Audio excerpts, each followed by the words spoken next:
and welcome to NextGen Banking London, the AI revolution. And joining me now is Tabitha Cooper, Chief Communicator of Nordea, and we're talking about this idea of the artificial revolution being driven by human intelligence. So Tabitha, thank you very much for taking the time to speak with me today. Thank you very much for having me. So you've just come out of your keynote. Could you give me a brief summary of what you were talking about to the audience? Yes. So the perspective that I'm coming from is that perspective itself, our perspective, is critical in the way that we move forward. There are so many changes happening in the world today, and the speed at which those changes are happening itself is actually speeding up. We need to find a way to have a sane response in relationship to that. And I think critical to doing that is understanding that the way I see it, we are encased in a kind of perspective limited by fear. But I think it's not the fear that most people would recognize. I don't think most people walk around thinking, you know, I'm in fear. Yeah. But I think that it's almost in the same way that culture becomes institutionalized. I think fear is just simply a part of the way that we operate today. I just think that we've gotten used to it. So I was using the analogy of like the frog that boils in a pan without even realizing it, and then eventually obviously pops its clogs. I use that analogy because I think it's very easy for us to assume that the reality we see is true, simply because it's what we see. So basically, I'm really trying to draw people's attention to the fact that we need to find a way to be aware of ourselves.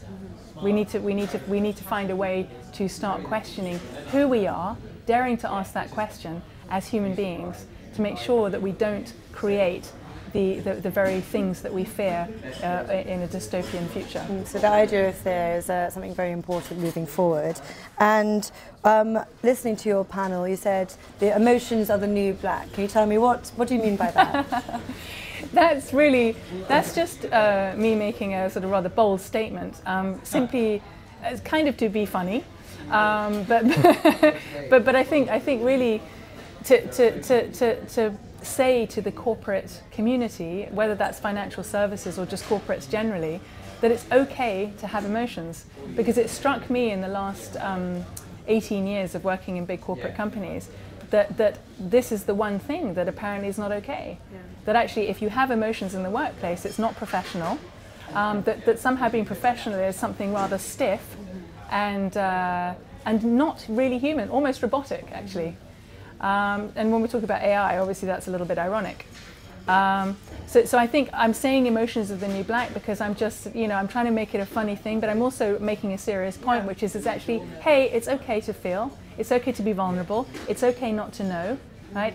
All of these things, we're afraid of fear itself, when actually we can just embrace it and just say, okay, this is fear, I accept it, but I'm going to move through it. Because I think I just want to add another thing about that. I think if we can't allow ourselves to feel and we don't value our own feelings, then how are we going to find a way to empathize with customers? How are we going to find a way to serve society? How are we going to find a way to ensure that we serve the environment if we don't even allow ourselves to care in a corporate environment? And I think this is such a critical juncture. It's such a critical point. It's such a simple point. And again, like the boiling frog, we can't feel ourselves boiling. We can't feel, we don't sort of acknowledge the fact that we don't allow ourselves to care for 70% of our working days. And in your keynote, you gave this idea that algorithms are just opinions in code. Can you go into that a bit more, please? Yeah. Well, actually, that was something that Cathy O'Neill said in a TED talk that she gave about algorithms. And I just thought it was a very interesting way of looking at it, because I think that we tend to see algorithms as these kind of objective, truthful, scientific, sort of clever IT things that just go out and do stuff and that they deliver true perspectives. But I think when you see that actually algorithms are really the person who's creating the algorithms way of, in a way, using their own opinion to deliver an outcome, I think it then makes it super important. Who is it that's actually making that algorithm? What's their motivation? Where are they really coming from? And what are they coding? So if we think about the fact that AI, artificial intelligence, is completely about data, and we know that artificial intelligence is basing conclusions and learning from historic data, it's very important then, well, what sort of biases are we actually further engendering if we're not aware of as, say, data scientists or people creating these algorithms, if we're not aware of ourselves and bias, we're not conscious of that, then we will simply embed that bias in our future systems. And there's a lot of sort of responsibility and ethics involved in Absolutely, that, isn't there? yes. Yeah. I mean, that was another thing that she said, that it shouldn't be up to data scientists to decide how these codes are driven. They should really be like the translation. They should be like a translation table, if you like, for the bigger moral, ethical sort of questions in society. And I've touched on this already, but why would you say self-awareness is so critical for the development of AI going forward?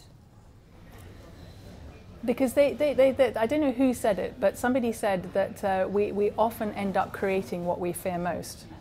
And I can certainly relate to that as a person. The things you fear, you end up recreating until you become aware that you're creating them, and that the reason you're creating them is because you're afraid of it. Self-awareness is really important, because I think many people fear with artificial intelligence, in the public, but also within the industry, a dystopian future, one which is not to be looked forward to, that in the end artificial intelligence will take over humanity. Self-awareness is really important, because I think that when one becomes self-aware, one realizes that one has a choice, right? That we always have a choice in every single moment, and that if we recognize that, and we recognize that we are the ones with the exponential nature as well as these technologies, and we become aware of that, then we play an active part in how the future unfolds, a conscious, active, self-aware part in how that future manifests. And finally, Tabitha, what have been your highlights at NextGen Banking London this year? Two main ones stick out for me. The one was the first talk about exponential change, because that's obviously very close to my heart, and I've been talking about that from a human perspective myself.